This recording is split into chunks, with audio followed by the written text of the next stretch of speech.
Welcome to Wales Tech Week 2021.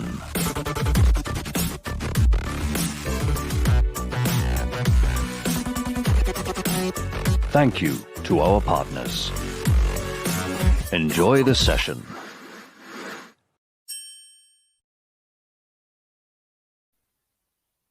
Prynawn da a chroeso cynnes iawn I chi gyd. Good afternoon and a very warm welcome to you all. My name is Fflur Lawton from Smart Energy GB, and I'm really pleased to be bringing you this session today at Wales Tech Week on harnessing smart data for independent lives. As you may know, Smart Energy GB is the national consumer campaign for the smart meter rollout. Our remit is to explain the benefits of smart metering to the public and small businesses and help them to feel confident in getting a smart meter installed. And as more people get smart meters, help them to consider how they use them to support the behaviours and their use of energy. As part of our work, we also look to the smart future as well and explore how smart meter data and an upgraded energy system can provide benefits and opportunities for the future. So I'm really excited today that we're joined by John Paxman, Senior Researcher at 2020 Health, who last year carried out a study considering the potential benefits of using smart energy data in healthcare. The report was published at the end of last year and generated a lot of discussion and media coverage, so we hope you enjoy hearing about it today. If you have any questions for John, please post them in the Q&A or in the chat box. And following John's presentation, we've got an excellent panel as well, ready to discuss this and more. And we'll try and cover off as many questions as possible there as well. Without further ado, John, I'll hand over to you.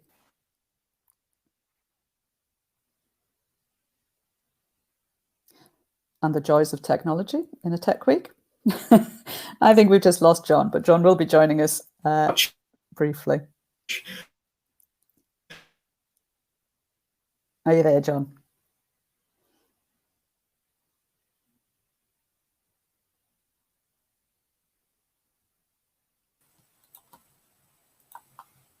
You're back with us, John. Okay.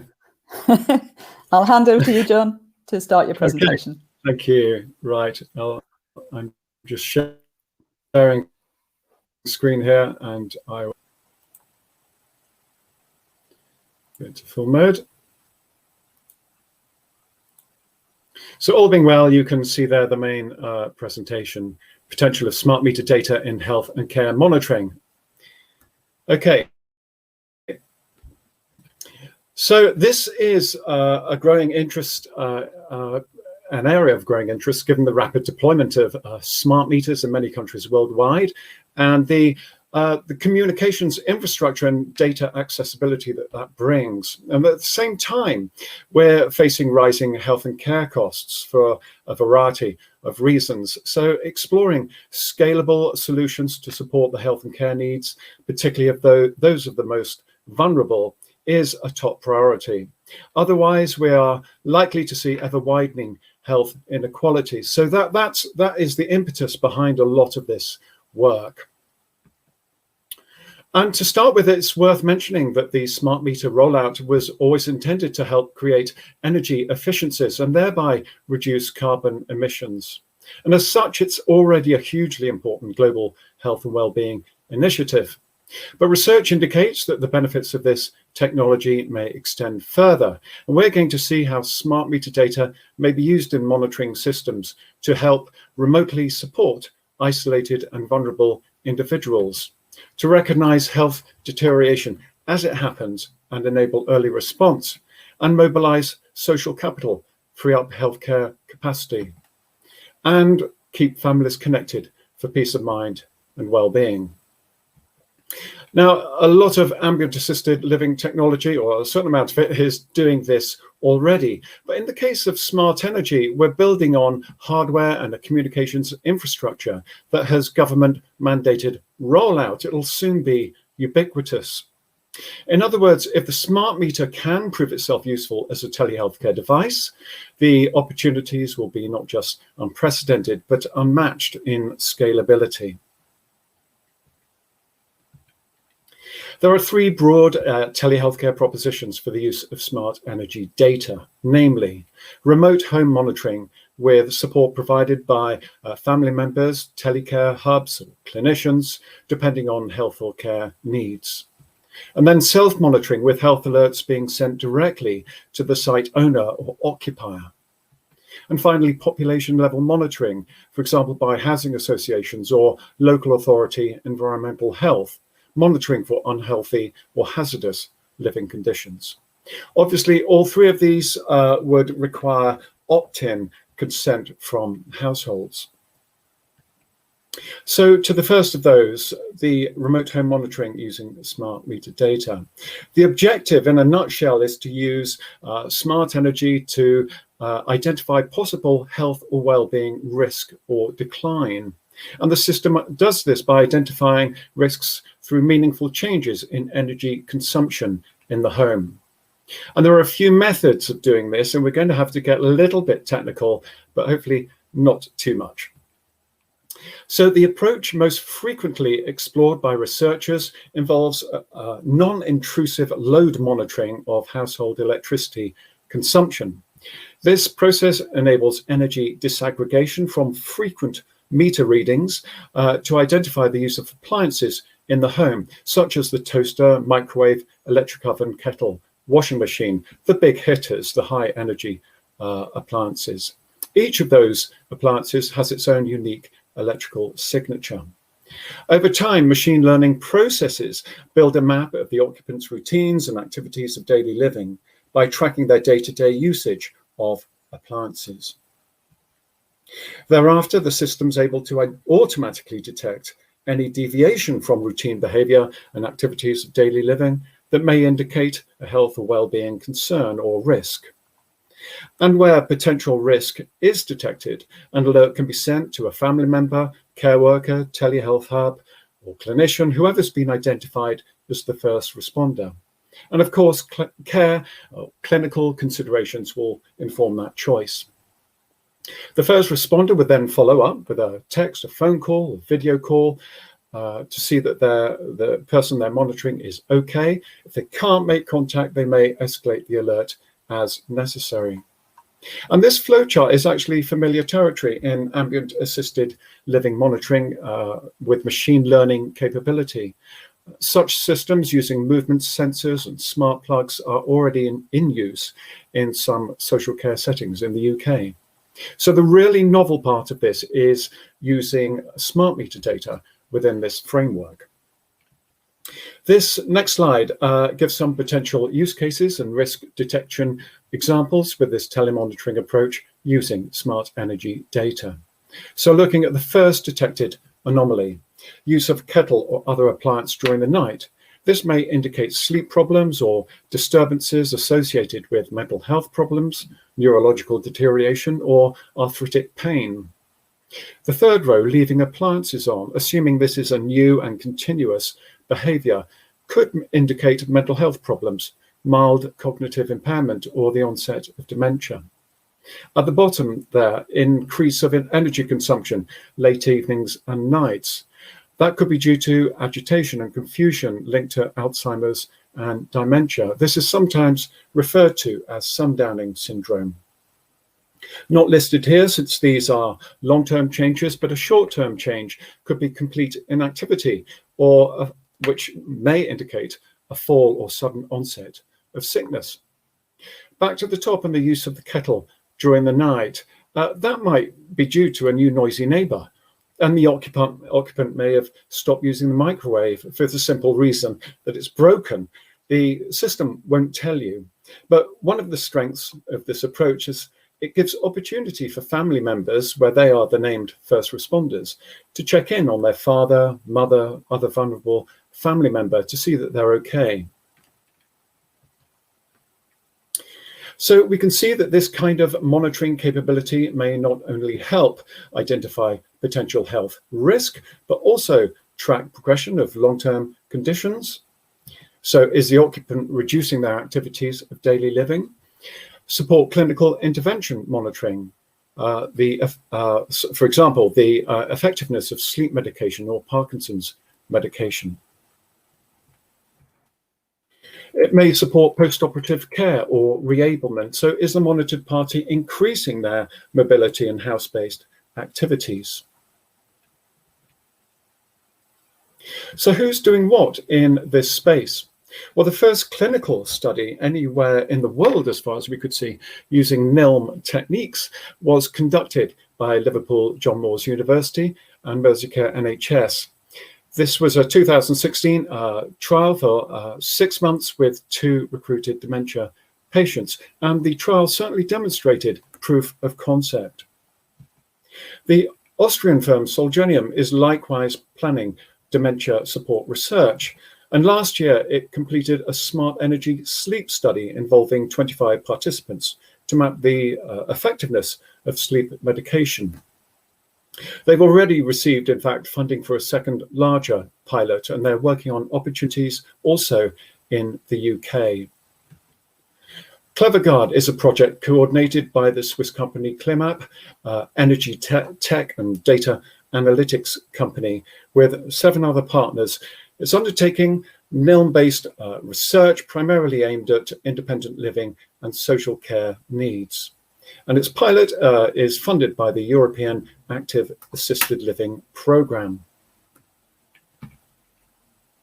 On the subject of care monitoring and independent living, a system using the NILM machine learning approach is already offered in Japan to support informal carers.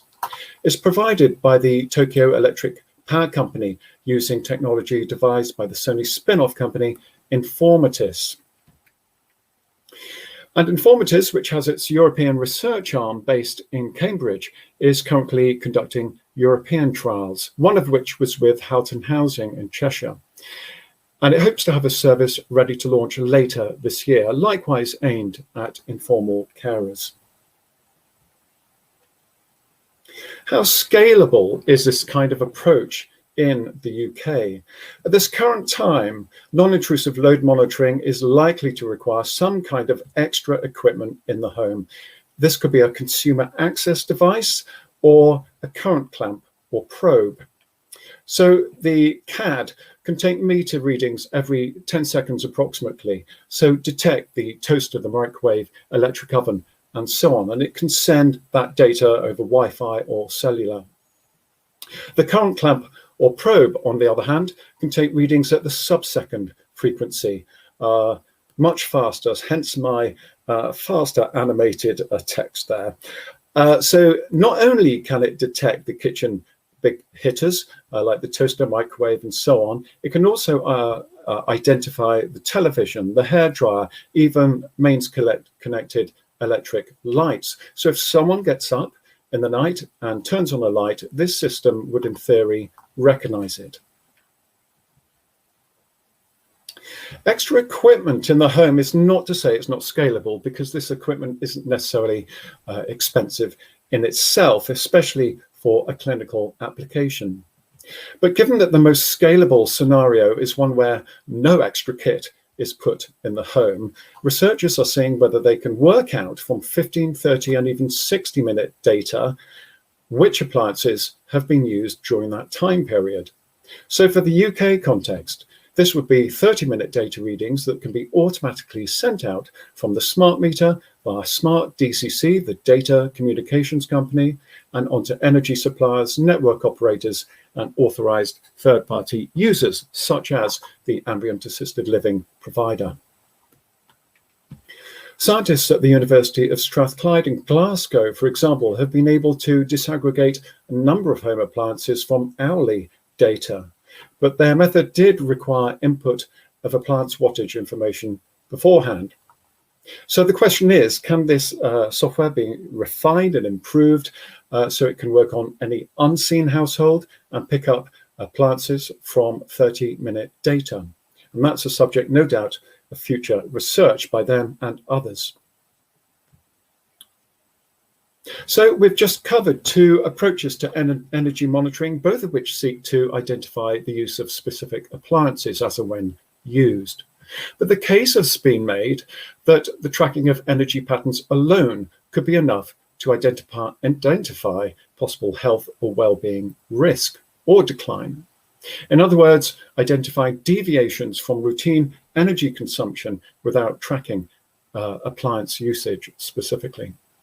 And this could work again from the 30-minute data collection points. So in the UK, again, with energy data transmitted at half-hourly intervals, there would be no need for any extra hardware in the home. Researchers at the Blekinge Institute of Technology in Sweden were the first to publish on this approach, as far as we can tell. And they demonstrated was sufficient to reveal increase, so indicating whether the person electricity, so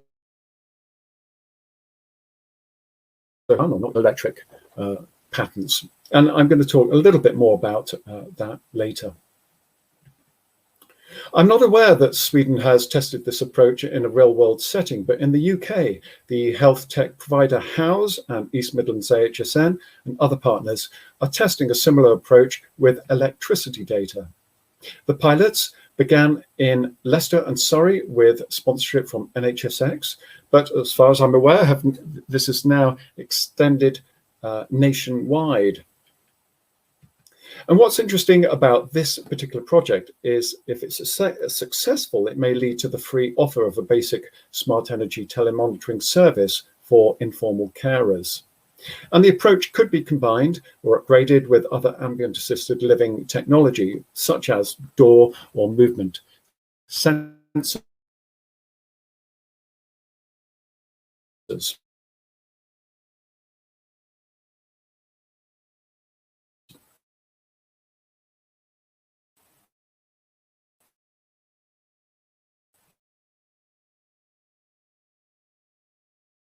We've now touched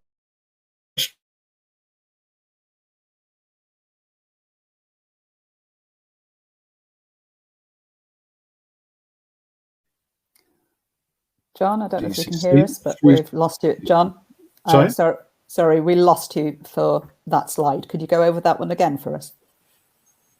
How far back? Just on this slide that you're on now. Okay, right. Okay, so I was saying that we've now touched on 3 different approaches to remote monitoring, and each of these could be adapted for self-monitoring. So to recap those, we have appliance monitoring with high resolution data using extra kit in the home. We have appliance monitoring using lower resolution data, the 30-minute data sent from the smart meter through smart DCC. And then energy pattern monitoring as we've just looked at. So both the second and third of those don't require extra kit in the home, but the second has not yet been trialed in any real world setting. So in this case, the alerts are sent directly to the owner occupier.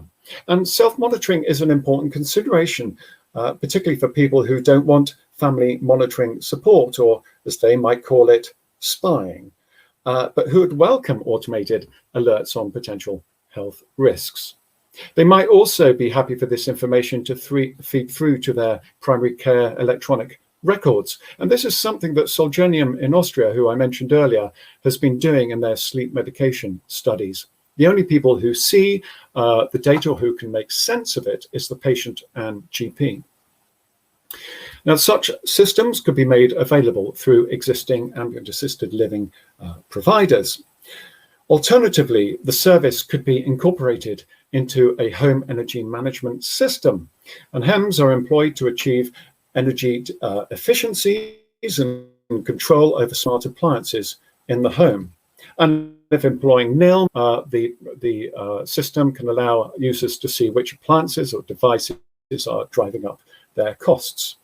And there's certainly a well-being and safety element to HEMS as currently offered, but none seem to provide any self-monitoring for physical health. So HEMS may facilitate health, well-being, and safety, by detecting unhealthy living conditions, more on that in a moment, detecting appliances left on, particularly ovens and hobs, and recognizing atypical behaviors indicative of health and well-being problems. And if so, an app alert could recommending self-help or family help or a health checkup. Moving on now to population health. Public health services or commissioned entities may soon be able to use smart meter data by individuals and families at risk of fuel poverty or neglect or suffering poor living conditions. And cold and damp in winter months especially can be seriously damaging to the health and development of young children and critical for old people, bearing in mind the 25,000 excess winter deaths in England, Scotland and Wales in the 2018-19 winter. Not to say that cold homes were the sole contributor to that figure, but they're an important contributor nonetheless. Current knowledge of risk is limited because though energy suppliers can detect low energy consumption, they would not necessarily have accurate details of a property's thermal efficiency. Not all properties have energy performance certificates, EPCs, or the EPC may be out of date or no longer accurate. And of course, well-insulated houses require less heat than poorly insulated ones. Energy consumption doesn't not necessarily correlate with a cold home. Research indicates that a combination and gas meter data in conjunction with external air temperature and solar iridescence data, and perhaps other contextual housing data, may be enough for systems to remotely detect unhealthy living conditions. We're not aware that any company or organisation in the UK is currently pursuing this approach from a health perspective. However, there is clear opportunity here for energy and sector research synergies because the technology required to detect potential fuel poverty or neglect, poor living conditions, may springboard from that being explored in BEIS's, the government department, SMETA competition, which completed in January this year. And SMETA is solutions for the remote assessment of buildings' thermal efficiencies, making the process faster and, all being well, more accurate. Companies with the most compelling SMETA results are now applying their systems to a more diverse range of dwellings, given that the fieldwork so far has been limited to 30 homes, I think all EPC band C or D. Smart Energy Research Lab, SERL, has the same objective or similar objective in one of its projects to create smart EPCs. And there's recognition that in so doing, they may be able to identify households of concern. So there's a possibility that solutions designed for one-off thermal assessments could be adapted for ongoing population level health and well-being support. Who might use this technology? Well, it could be useful for housing associations wishing to monitor and look after housing stock and at the same time provide support to tenants and maintenance intervention. Authority same or use the technology as part of its environmental health of privately rented accommodation. So takeaways. Early research has indicated exciting and scalable possibilities. The UK is a leading country in researching smart energy data potential, particularly NILM techniques in energy, but also in health and care. That arguably is not saying a great deal because there is a lack of research worldwide generally, but it's still, they have been proactive. Some way to go to understand smart meter technology in health and care monitoring, both at the individual and level. And finally, we can't afford not to explore this, given that we are living longer, more years in good health, yes, but more years in poor health. And our healthcare costs are rising. So scalable solutions are desperately needed, particularly as the UK and other countries seek to repair their economies in the post-COVID-19 era. I realize I have presented essentially just the technology and research so far, progress to date, and the various areas I've not touched on, but hopefully this has given you a reasonably useful overview of what's going on. Okay, thank you very much. I'm going to stop sharing and now I'll hand back to Fflur. Thanks, John. That's a fascinating report, and it's, from our perspective, I think it's really interesting in seeing the demonstrations of how smart meters are a foundational technology and how there really is the potential there to look at applications that go far beyond purely energy within the home as well. And it's good to hear about the innovations and the projects coming forward as well. Just before we turn to our panel to sort of broaden this discussion, in your presentation, John, you talked a lot about the opportunities that smart data offer us and what could be coming up.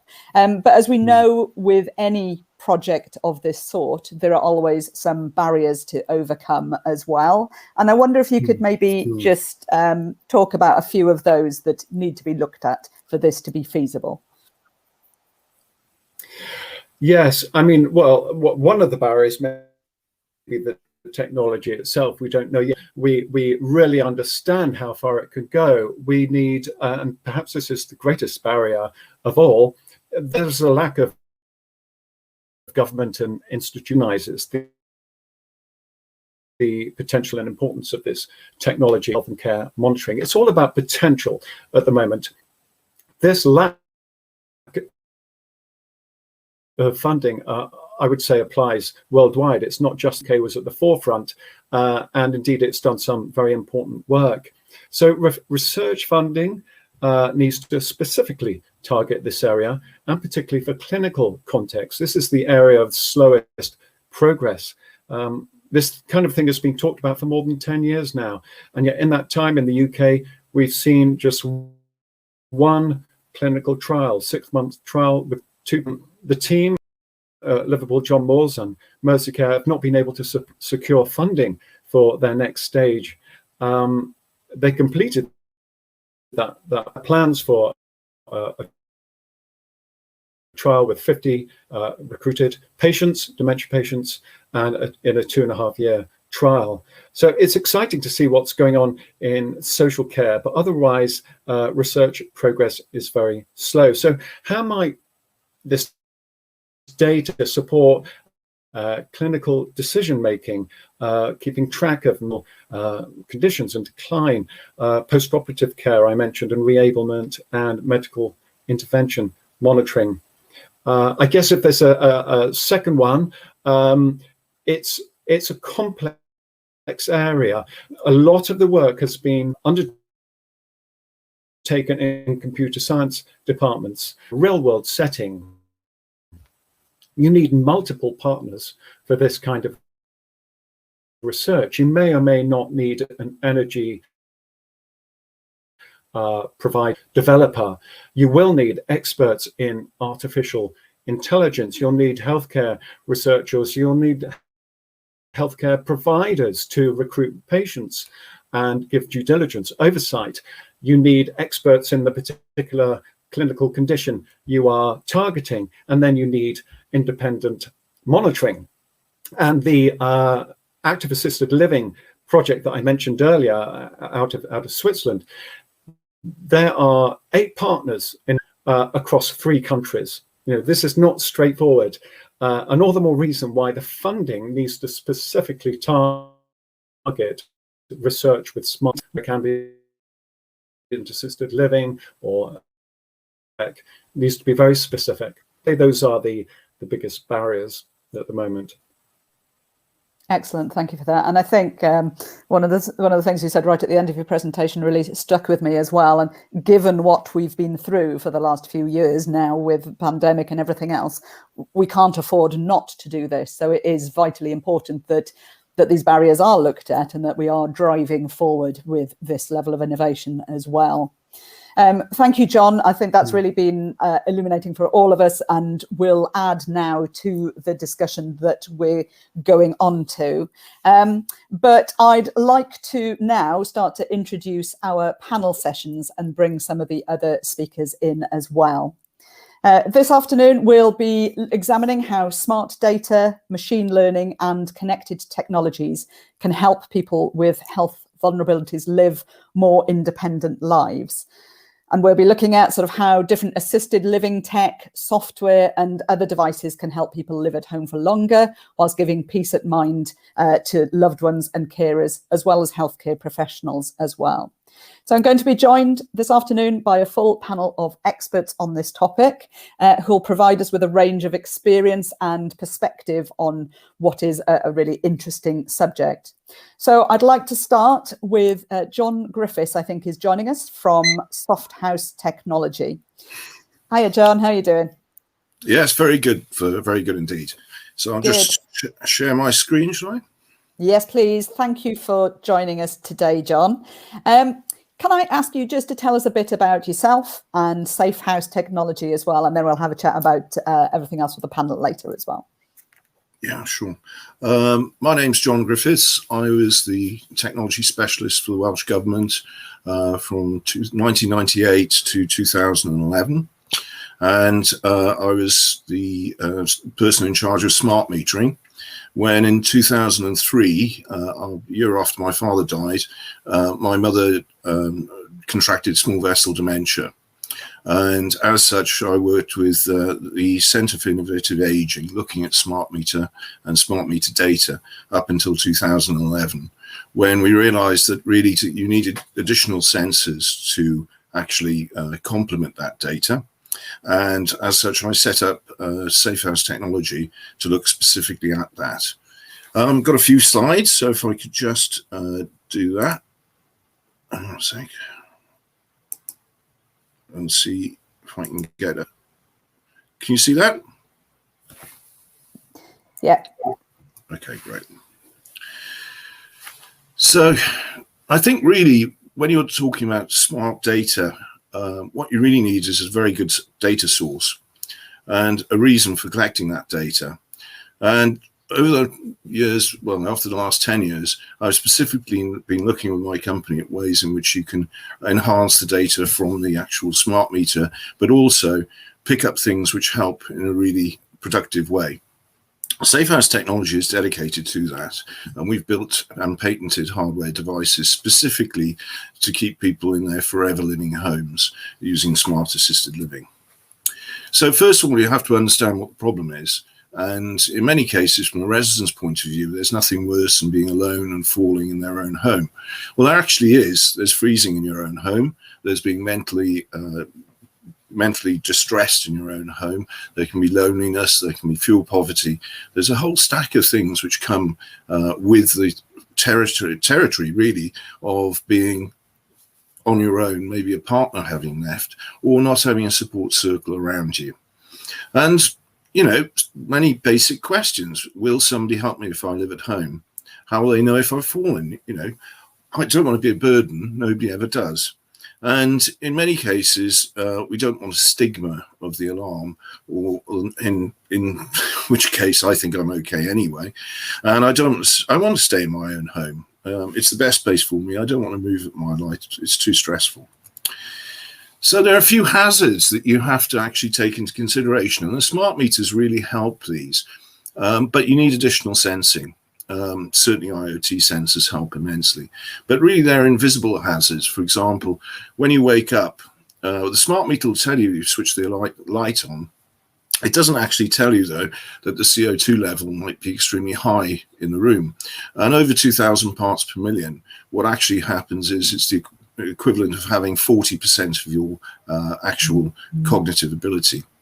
So what then happens is that you may get up and you're not quite with it, and then you might not switch the light on, which obviously the smart meter can tell you that. But the problem is you still fall over, and that's a real problem. So the environment of the room as opposed to the home is actually really important, and we monitor those.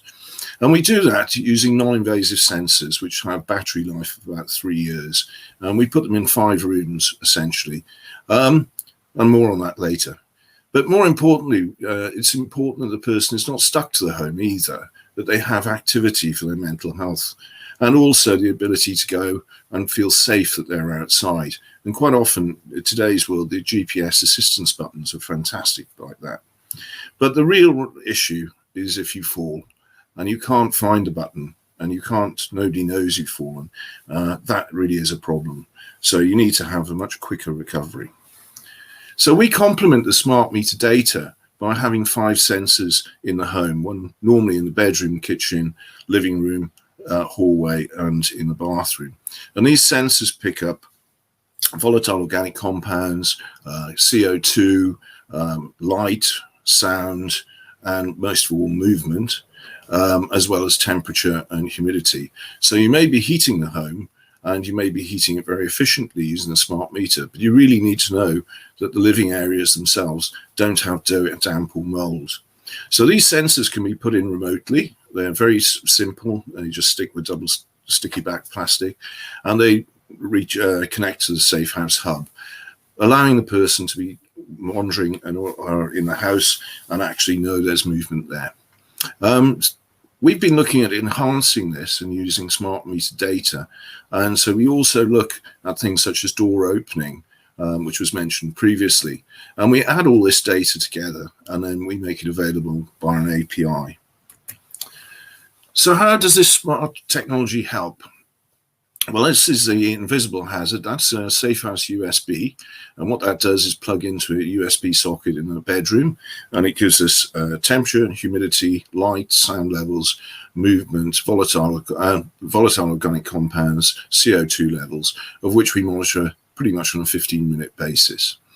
We connect it back to the Safehouse hub, which is a low power wide area network hub, not running on GSM, so it's much cheaper to run, and sends back data every 15 minutes of the area of the house itself and the occupancy, which then goes to our software as a service and eventually out to apps. And the circle of care of people have a free app whereby they can look and see how their loved ones really are. Recently, we've been employed by Glasgow City Council to develop a fall sensor, and we've managed to have this patented, and it is 95% accurate at detecting falls. So then instantly somebody knows they're safe in their own home and they can actually do this. So the energy and the smart meters make up a critical part of the whole ecosystem that tells us really there is no place like home and keeps you there. Falls are an extremely expensive part of the NHS. They're almost 1% of the budget, well, last year's budget anyway, of the NHS itself. So let alone all the horrendous recuperation that is needed after one, and the confidence which is lost from that. We have a relatively small but quite a dynamic, diverse team. We find that works really well. All specialists in our own areas of looking at assisted living, taking data, and most importantly, making it available for in an intelligent format for people who are caring for loved ones in the most convenient way. That's all about Safehouse and the work that I've been doing. I work specifically on looking at large data sets and bringing those together, and we look forward to the smart meter information to assist in us actually being able to address what is a worldwide problem. Thank you. Thanks, John. That's really useful. I find it particularly fascinating. My husband's grandmother is 97 and has been through quite a deterioration in her health in the last few years. So we're absolutely seeing the need that these sorts of technologies provide at the minute. And she does have a smart meter, which is really good news. So hopefully we can integrate that into the system as well. I'll come back to you in a minute, John. But next, I would like to introduce Louise Rogerson from Howz. Hi, Louise. How are you doing? Hi. All right. Thank you. Good. Could you tell us a bit more about your work to help people age well at home, please? Yes. Hi, everyone. So I'm a physiotherapist. I specialise in older people and those with neurological conditions. I worked as a physio, hospitals and in home. And then I worked as a commissioner. So in England, we have health commissioners, and I did population level work, looking at whole system reform and pathway redesign. That meant for the first time, I got involved in data at population level. And as a physiotherapist, I'm really passionate about what I do, and about the fact that as people get older, they do decline. And as much as we like to think that there's all these older people out there living the best life, the reality of it is that things are more difficult. Especially during your 70s, you tend to find things, you can still do everything, but it's slower. And then when you start to hit your 80s, actually things become so difficult that you start to drop them off your regime of what you're able to do. And that for me is something I'd like to help tackle, because people assume it's because they're getting old, they're getting worse, but there's lots we can do. As a health commissioner, I realised I couldn't buy my services. So clinically, I'm out there working with people, keeping them well, but I couldn't buy what I was doing because there was no business case and no data available for older people until they turned up in A&E. And I realised that I could either sit there moaning about it, or I could get out and do something about it. So I came out and did something about it. Howz has come out the back of that. Basically, what we are trying to do is make use of data that's already available to understand the routine that somebody is following. So we first started with electricity data. So we had a clamp that went onto an electricity meter. We worked with their local housing association, and we followed the routine for that individual. We did the stuff John talked about, identifying the devices.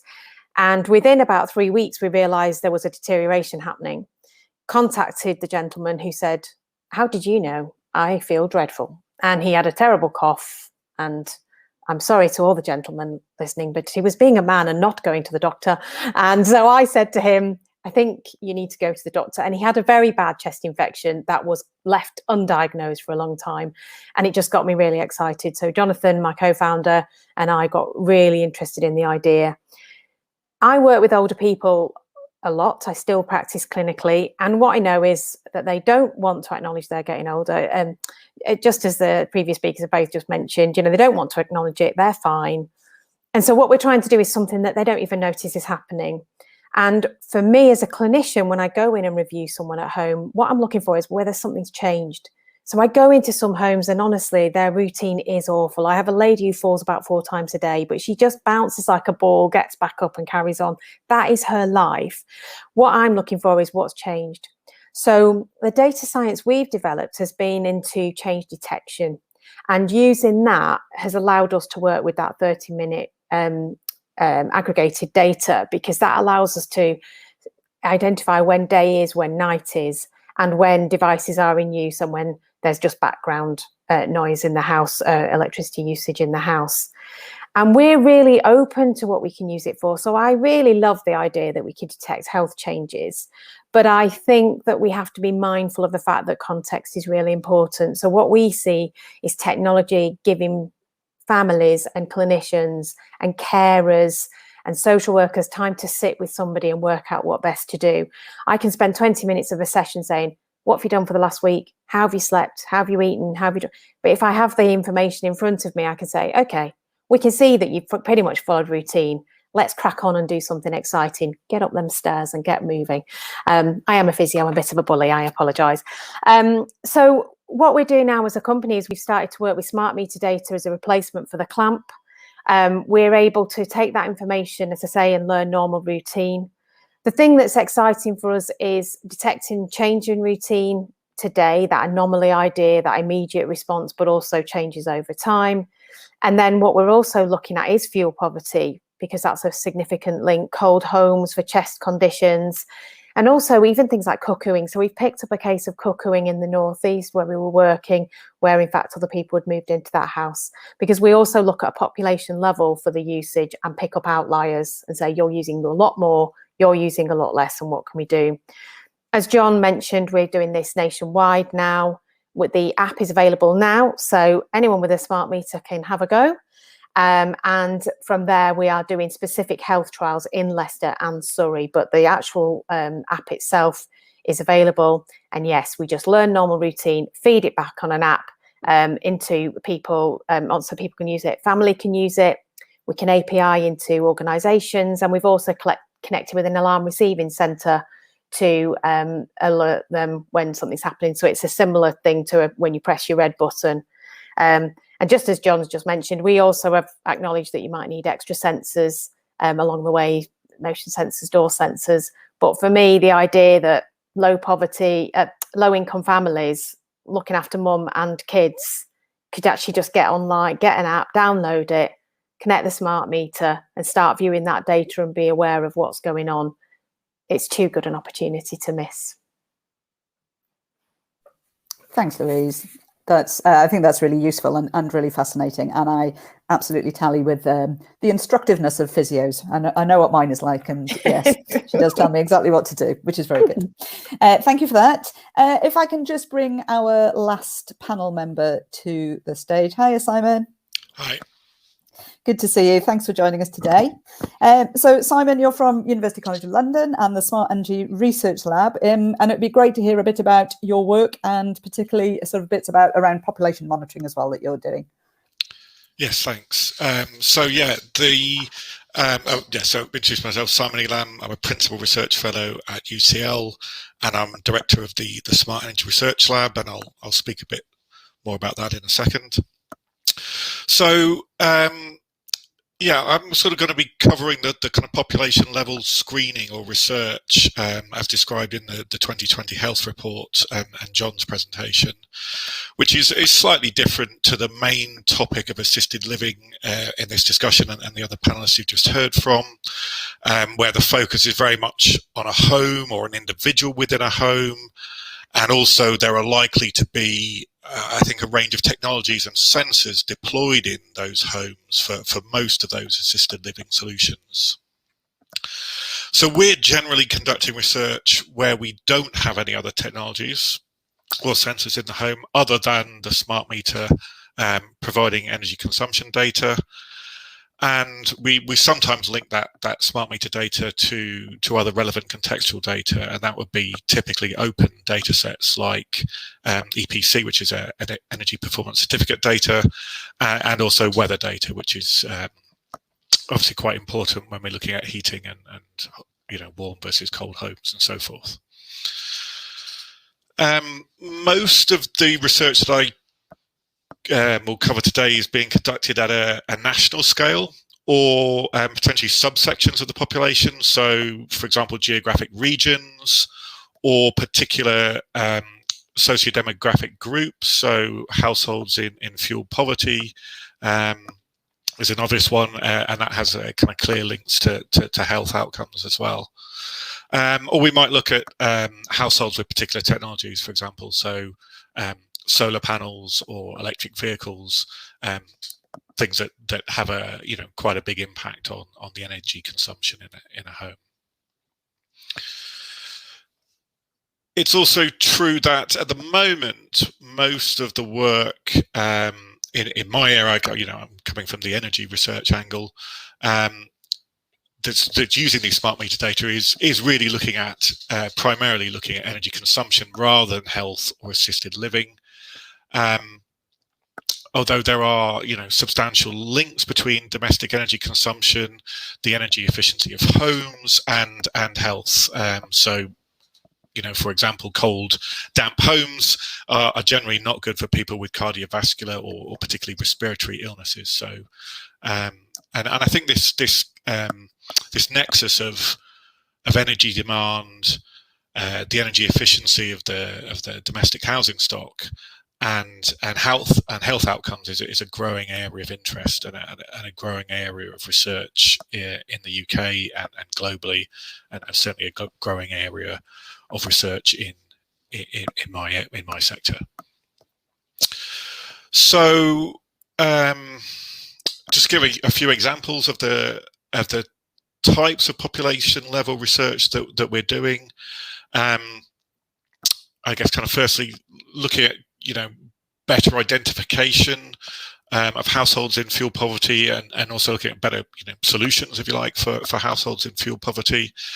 And that can operate at a number of different levels. It can inform policy at national or local levels, but it can also inform the kind of direct assistance to individual households in fuel poverty, at that kind of very specific household level, which is, I guess, a bit more similar to the approaches taken by the other panelists today. Research can also help the evaluation of energy policy more broadly. So the impact of particular policy instruments, as an example, we would perhaps look at whether actual energy savings from something like cavity wall insulation or heat pumps match the estimated or expected energy savings, and then with that you can refine policy in the future, so we can better target these kind of energy efficiency policies or programs. We can certainly and increasingly doing a lot of work in terms of kind of local area planning. So if we link smart meter data to geospatial building stock models, then we can help local authorities better plan for where they might best improve the housing stock. So we might look at, identify these homes over here have the best potential for solar panels. These homes would be the ones that would benefit most from solid wall insulation. These homes have the best potential for heat pumps. And an example, there's a three-dimensional building stock model that we've developed at UCL that we are now working with the Greater London Authority to help do exactly these types of things, and we're looking to kind of link in the smart meter data with that to make that, to give even more power to that type of analysis and that type of local area planning. And another good example is one that John picked out in his presentation. So there's this particular technique which is called SMETA analysis, and that just uses smart meter data and weather data. And from that we can look at whether we can develop a smart EPC, a smart energy performance certificate, that could be more accurate and more useful and more scalable than the current EPCs, where you get a surveyor going round to the home, which is both quite costly and quite intrusive, particularly when we're living through a pandemic.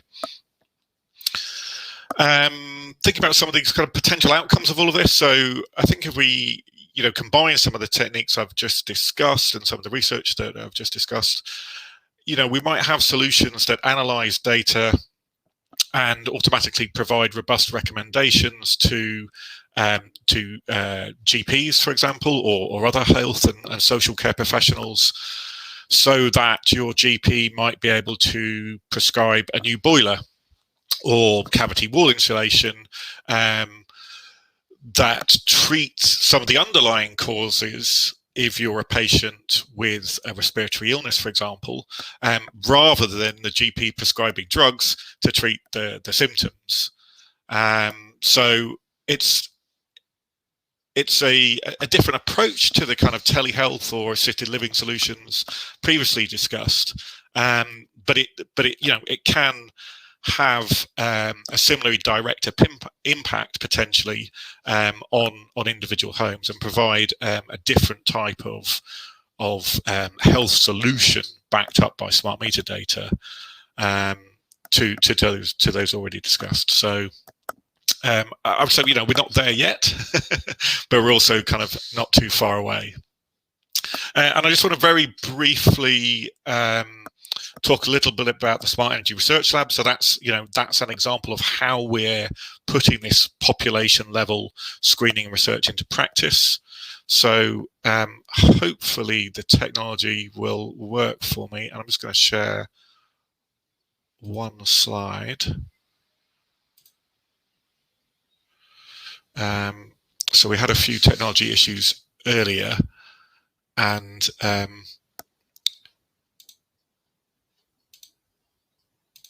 let's see if this works now. So can you see that? And if Yeah, I just that's put it it. into, Yep. okay, let me put it into full screen mode.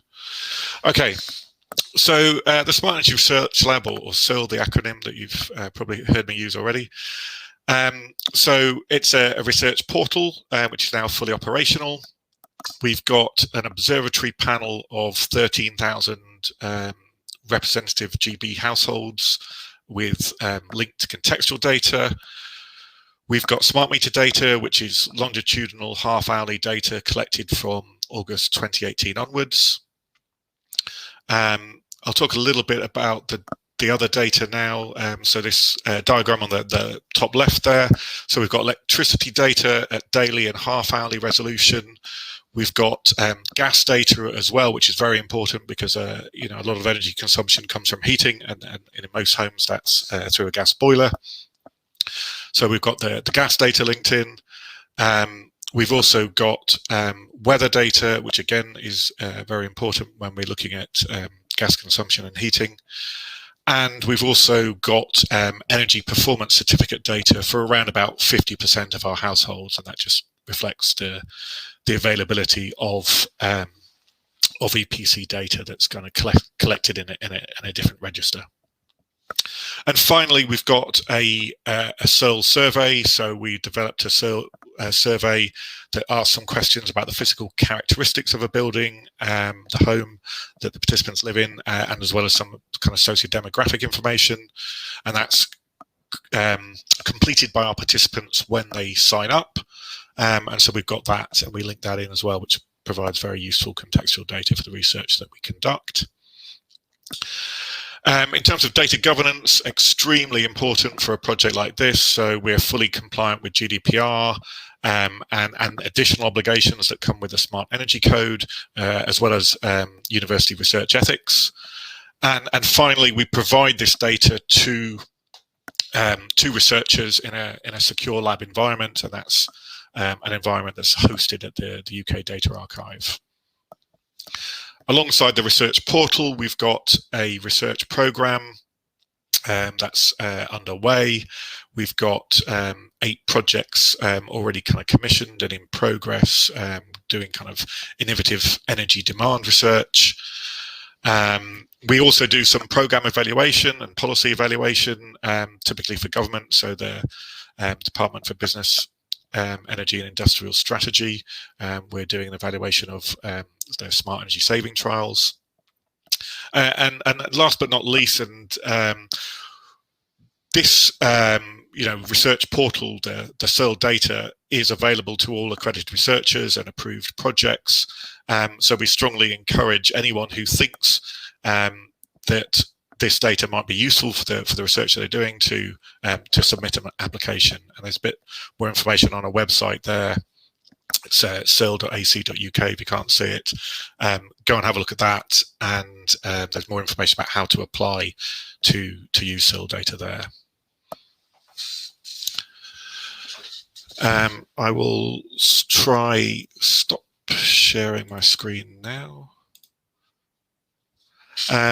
I think that's probably all I want to say for now, and I think I've probably used up my allotted time, so we can move on to the rest of the discussion.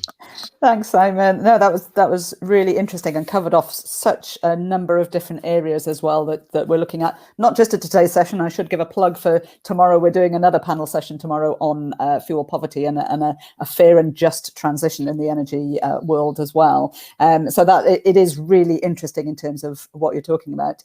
What I would like to do is to pull all of the speakers forward now so that we've got us all as a panel. Oh, that was nicely done. Good old tech. Thank you, all of you, for your introductions. I think it was fascinating. It's raised a lot of topics that we need to sort of delve into a bit more. Simon, as you've just been speaking, maybe I can just ask you a bit more then around sort of the work at the Smart Energy Research Lab. Am I right in thinking that Cardiff Uni are involved in that as well, and they've got a project going on? Yes, exactly. Yes. Cardiff University have a project which is called Shrewd, and I should tell you what the acronym stands for. I can't remember off the top of my head. But basically, it's a project that is going to create an energy database for social housing in Wales. Then we can do, or they will be conducting research. It's led by Cardiff University, looking at housing and energy efficiency policies, such as the Welsh Housing Quality Standard, and kind of monitoring the impacts of that policy, which will kind of feed through into the energy demand and energy efficiency, but it would also kind of look at health outcomes as well. So they're going to aim to recruit households from the social housing sector. There's, I think, some registered social landlords on board with the project, and use data, obviously with the informed consent of the participants. They'll get some data from the social landlords to monitor the impact of the energy efficiency interventions that are going in to improve the homes. And also, SERL will collect their smart meter data, and they'll link that together and use that for the kind of research. And then I think the final step of that will be linking to some health records, obviously again with the consent of the participants, and that's through something called SAIL, which I think is run at Swansea University, and I think it stands for the Secure Anonymised something or other linking service. But basically, it's a way of securely linking different types of records, particularly in this case, health records. There's a couple of other projects that you might be interested in, not necessarily in Wales. This is kind of more national ones. So we've got things looking at the habitualness or patterns of energy behaviours, and this could link into some of the research solutions being developed that have previously been discussed around people with Alzheimer's or dementia. This is a kind of similarish approach, which is really kind of focusing on the energy demand bit of it, but has a similar link to looking at health, particularly kind of dementia and things like that. That the Swedish university, and again I'm not going to try and pronounce the name, that John, the example John mentioned in his presentation. We've also got a project looking at wintertime comfort, so looking at how long and intensively boilers are in operation, and that can be an indicator of energy efficiency in the home, and whether you might need a new boiler or new types of insulation. And I guess finally, and most topically, we have a project looking at the short, medium and long-term impacts of the coronavirus pandemic. So as the UK transitions to a new normal, patterns of energy consumption will undoubtedly change. There's an obvious example, people are working from home more often than pre-lockdown, pre-pandemic. And we'll examine the impact of these changes and investigate, for example, any distributional impacts of that. Does it exacerbate the issues for those already in fuel poverty? Or, will there be different types of households who now have energy and associated health vulnerabilities that that are different groups of people than pre-pandemic? Thanks, Simon. I think it's really interesting, and all the studies going into fuel poverty, and particularly following the pandemic, I think will be really interesting. And I suppose to broaden this out to the rest of the panel, then, we're talking about a lot of different tools, a lot of different tech that we're talking about in terms of supporting people. But is there a danger that there'll be inequality in terms of the level of care or monitoring? And is there anything that we can do to sort of reduce those inequalities? Louise, maybe I can turn to you first. Yeah, I mean, I think for me, when we talk about monitoring, my brain always says, and what are you going to do about it? So John Griffiths, you were saying about giving them insights that make sense. And it is so important because so often we get a lot of information and it's presumed that we will then do something about it. You know, if you tell me how many calories I eat, I will eat less. And I'm sure for some people that's true. But we've got to think about what it is. So the inequality is on a couple of levels. So there's inequality about access to the information and the services. And obviously smart metering is one way of levelling that out, because this kit costs money. You know, the sensors do cost money, and there's no getting away from that. If we can prioritise who to give them to, that would make a real big difference. There's the digital inequality and access. There's language. So obviously it's having things in your preferred language, you know, particularly relevant in Wales. We need to make sure that things are accessible and available. And I think the other side of it is very much about what services are then available. So it's very good to know that decline is happening and to do something about it, but how can I do something about it? And I think so there's kind of two levels where inequality can come and bite us, and we've got to be ready for both and make sure that people know what to have, somewhere to go if something is going wrong. Absolutely. I think, yeah, absolutely. If something is going wrong, something needs to be done about it. John Griffiths, can I bring you in at this stage as well? Yes, it's interesting. I mean, the things that we're talking about is at scale, and smart meters obviously are at scale. They give us a lot of information, but they don't really give us all the information. I don't think that's what will happen.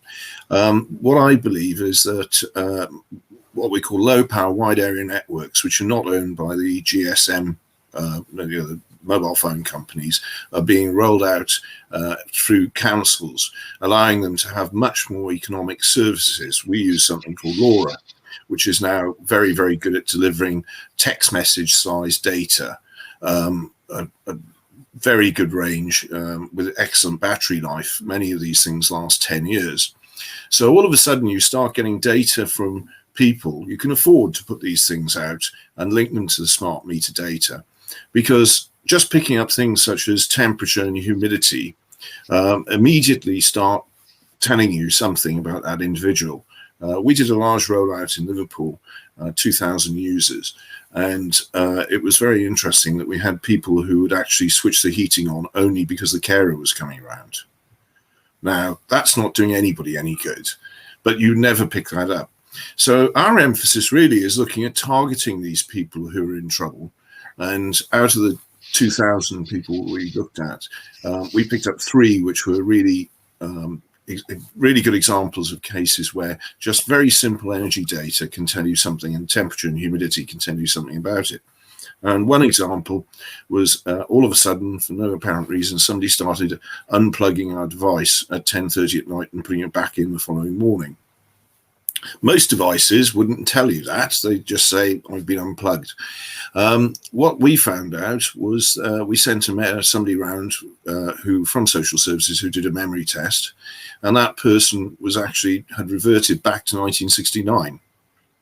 So just from the fact she was unplugging that and the difference, all of a sudden told us that she was in trouble. And they put her on our set, and she still unplugs the unit, but she's good for another 15 years. So, you know, that's the sort of intervention that really does make a difference.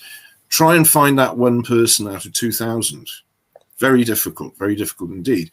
And I think this is where taking the data from smart meter and additional relatively low cost IoT sensors, you know, it's easy if you don't have to touch the sensor for 10 years to get a return on investment. And therefore you can afford and build business models that allow the councils to actually put these in for 2 or 3 reasons. One is, if you've got humidity over 69 degrees, you're getting spores and you're going to have mold, but it affects your health. And more importantly, if you don't pick these things up, the building starts falling apart and you have to move those people out. And that's a very expensive job. You know, any sensor cost is minuscule to that. So I think it's the targeting of the actual properties and those in it, which is really important. But in order to do that, you have to do a comprehensive sensor comparison in that particular region. And that's what we did in Liverpool, and it was fascinating. General results were, according to DCMS, about a 41% drop in the number of people going to secondary care because they were picked up early, and about 17% of GP visits.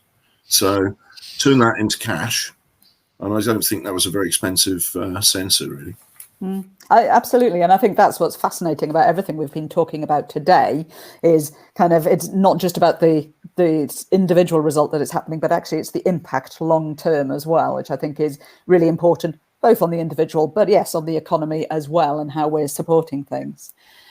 John Paxman, can I just bring you in on the discussion about sort of reducing inequalities and again, the sort of the work that you've been looking at and how that helps to make sure that it is fair and just for everybody as well? Mm-hmm.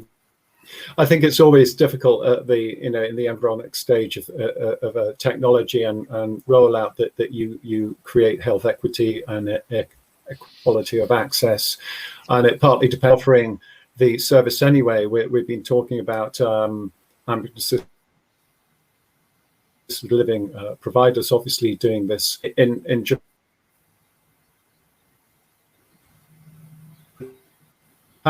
It's still energy partners through energy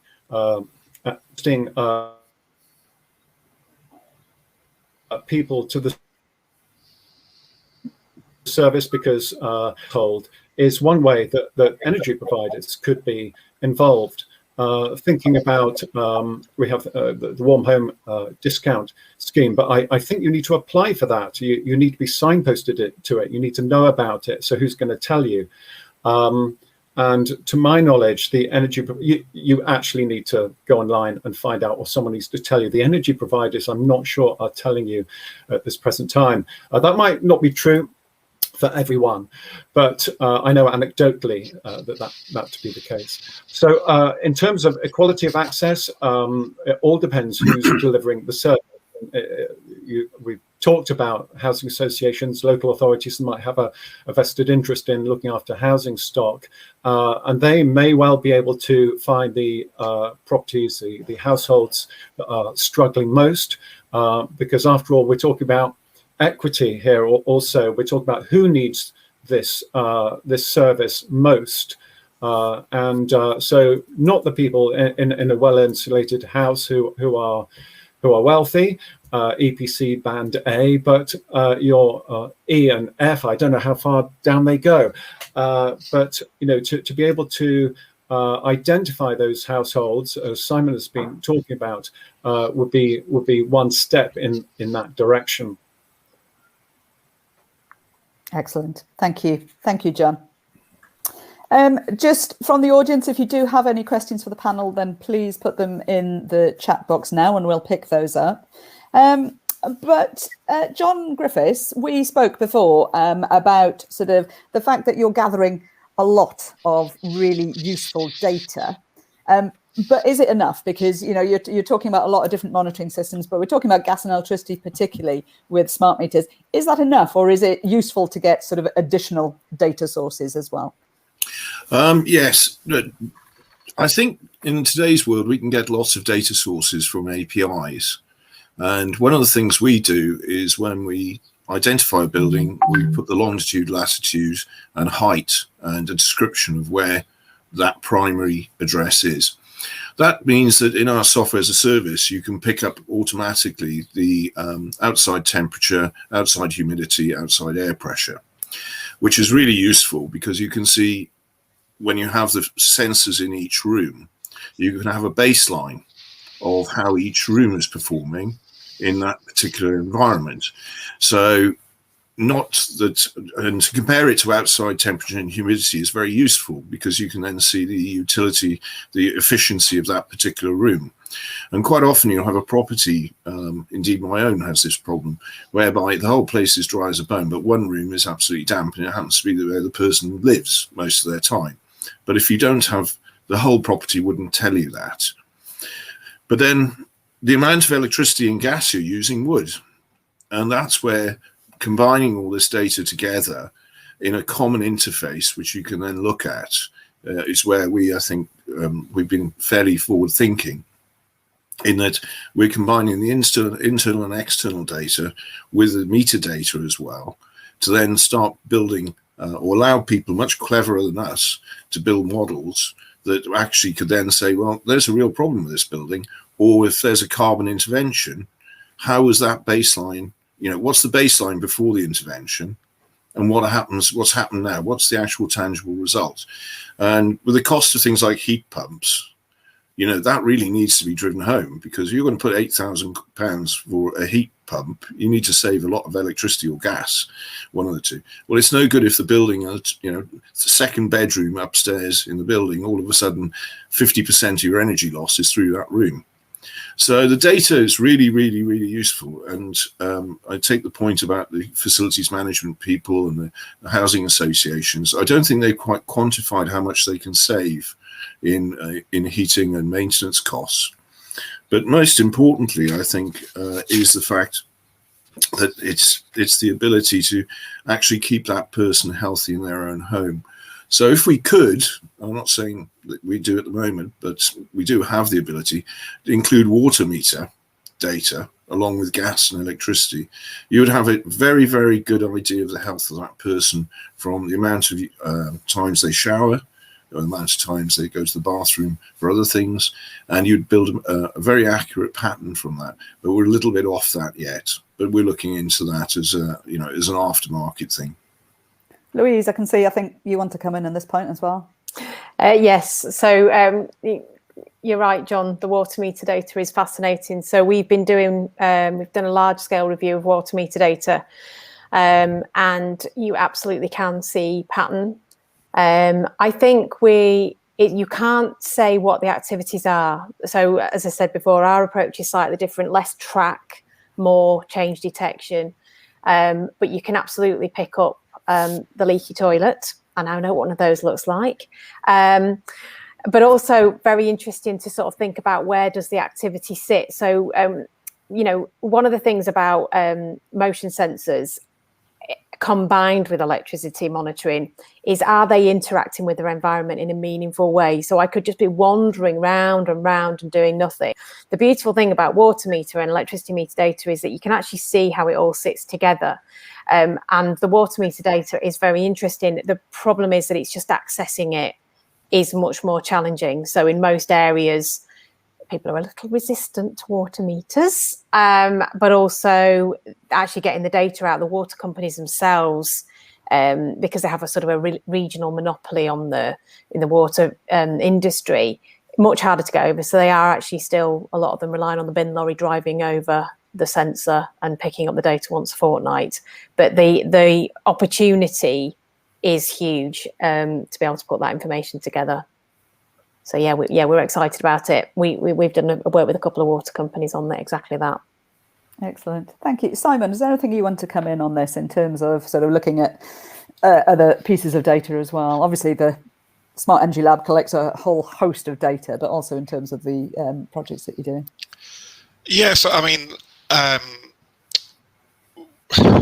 we look at it for kind of two angles. One is, we are quite focused on what can we do with the smart meter data alone, and that's quite good for quite a lot of population level research actually, and population level screening, and also linked to obviously very readily available data sets like weather data, as John was mentioning, that really kind of boost the power of your energy consumption data. But I'm a researcher, so we can never have too much data. So certainly, the contextual data is very important, and I think all this other kind of sensor data, the types that both I think John and Louise have been describing in a home, are very interested to hear what you're saying about water data, because we've also started to discuss that and hit the same problems about really getting access to the water meter data is the big problem. So we've got this DCC gateway, the central smart meter system.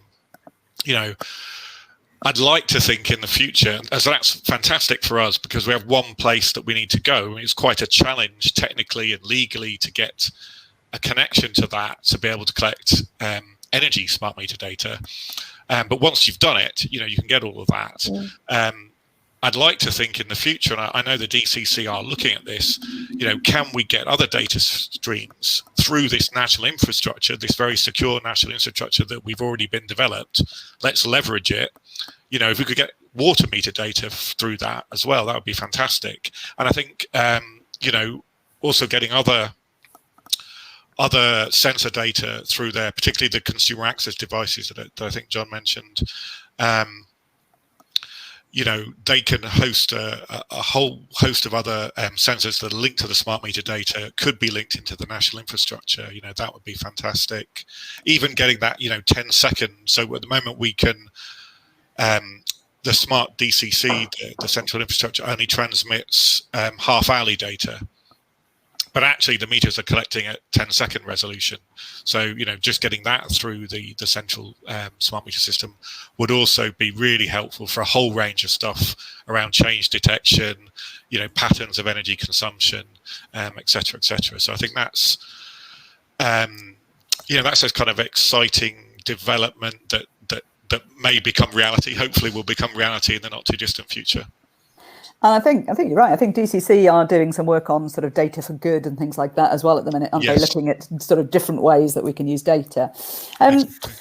But on the sort of topic of data, in particular, people's own, consumers' data, we get quite a few questions around sort of privacy, and particularly when we're talking about sort of health and using data for healthcare as well. We know with the smart meter network, data security is absolutely central to how the smart meter system has been designed. But in terms of your sort of research or your experience as well, what are some of the most important things to consider in terms of data sharing and consent? And what are some most common sort of misconceptions, I guess, that you wish people would know about, or myths that people think about data? Maybe John Paxman, can I go to you first? Well, we didn't have a lot to go on actually in our project period because in a sense the smart energy data had yet to become health and care data, so there wasn't much research around that, and I'm sure John and Louise have much more to say. For us, it was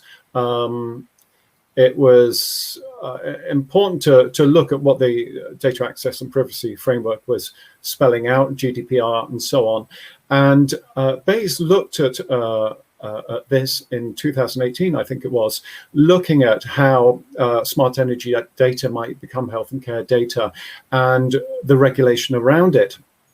And that needs to be looked at again, because at the time they said there's just not enough information for us to make regulation or see whether the framework is actually inhibiting innovation. So that certainly needs to be looked at again this year, because these things are operational now. So it has got enough to look at it and draw up some regulation around data sharing, third-party ownership of data. Well, ownership. In theory, they don't own it. The patient does, the monitored party does. There's also a question around data portability in GDPR. So the person owns that data. If they want to switch provider, in theory, the ambient assisted living provider has to give that data to them, presumably. So this sort of thing needs to be spelt out quite clearly by Bayes, Ofgem, and outlined in the data access and privacy framework. Thank you, John. Louise, I could see you nodding away there. What sort of experiences you had around this and sort of questions that people ask you around it as well with the assistants? Yeah, so I think I'm always surprised how I think older people fall into two camps. One's the camp with my dad in it, which is, nope, not having a smart meter. No, you're not having my data. No, what are you going to do with it? No, no, no, no, no. And then you've got the other side who are just, whatever, I'm not really bothered. And I think you should be bothered.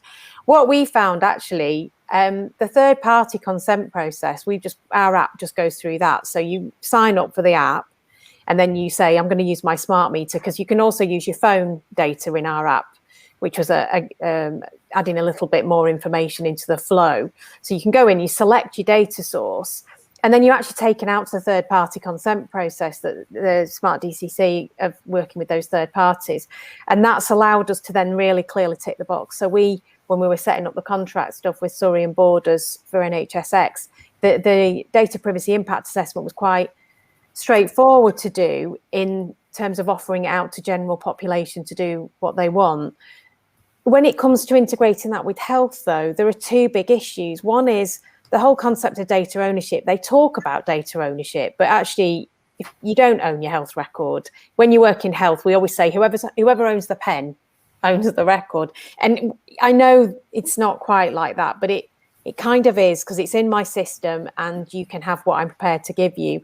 But also what they'll take in is actually quite limited.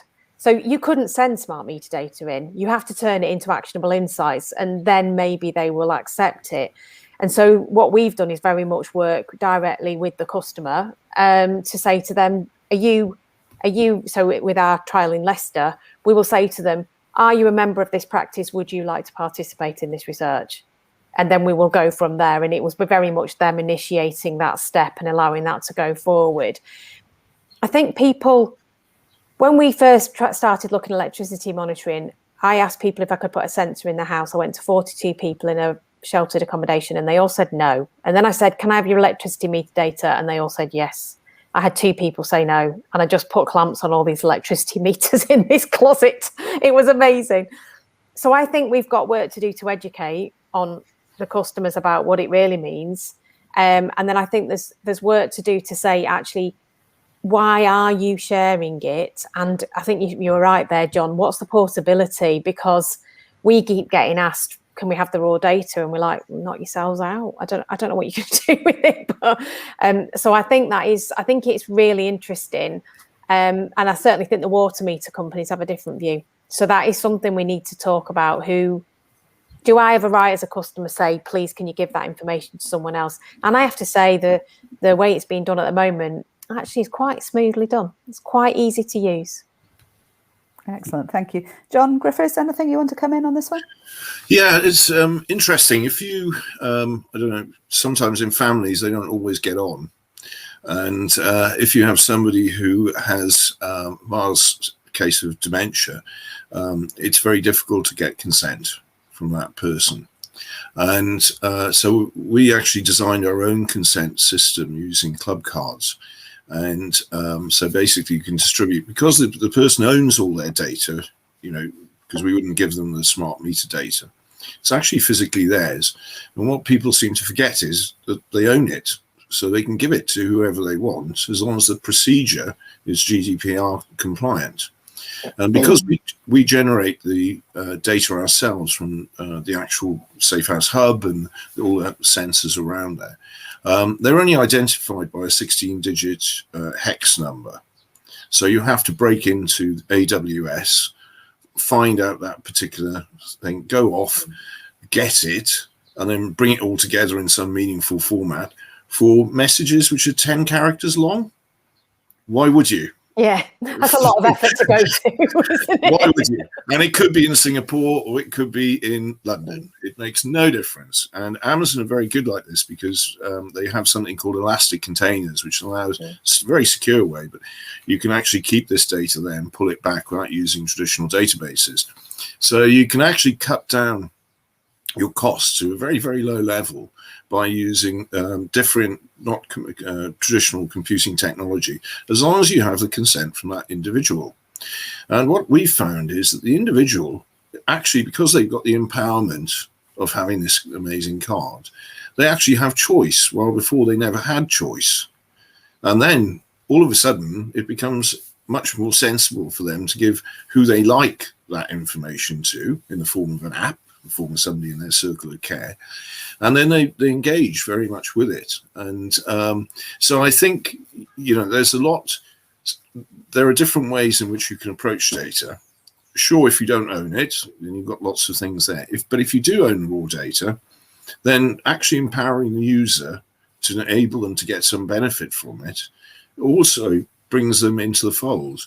And then they start seeing, you know, if you were stuck in the bathroom for 10 hours on the floor because you've broken your hip, are you going to give your next door neighbor consent to actually find out you've fallen over in the bathroom? I think I probably would. That's the benefit. And it's the same thing has to be sold on the basis of the smart metering. And I think the real key to it is the water meter.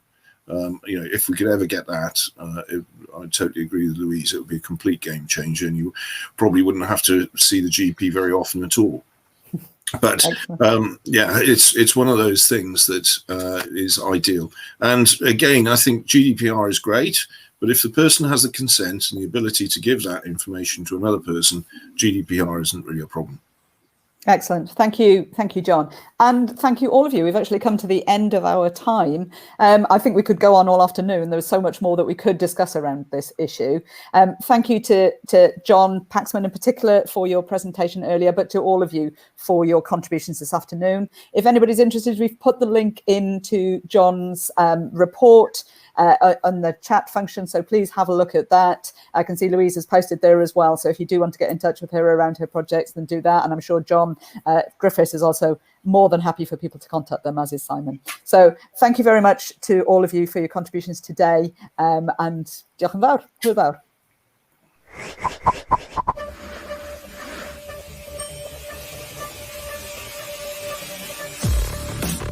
Thank you for watching. Rewatch all of our sessions online. Thank you to our partners.